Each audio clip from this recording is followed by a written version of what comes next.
pigs in the forest. I know the reason for this one because you used to pay tax as a farmer on how many animals you had. So some people would sneak their pigs into the forest so they would have to pay less taxes. Jeez. Yeah. That's cool. So having pigs in the forest means that you're shady dealings in business. Yeah.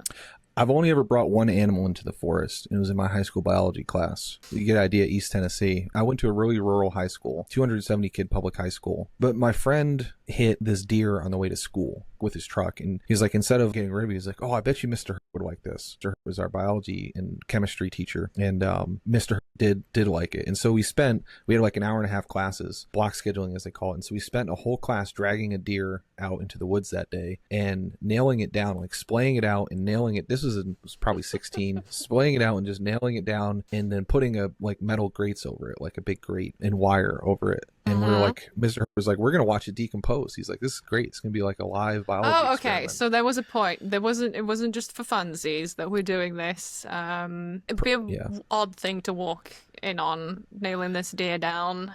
Yeah, it was because we were just dragging it through a field on its, like by its prongs or whatever. It was just, wild. And the next day it was totally gone, like a bear or something, because there's a lot of bears around here, have been like just completely got into it, or something had just ripped it apart and just drag it off. Maybe a mountain lion. Yeah, maybe we should have seen that coming. Yeah. Maybe like if there's big predators in the forest, then it's maybe one of the saddest I've ever seen an adult man. Yeah. My rotting animal corpse, how could they? Yeah.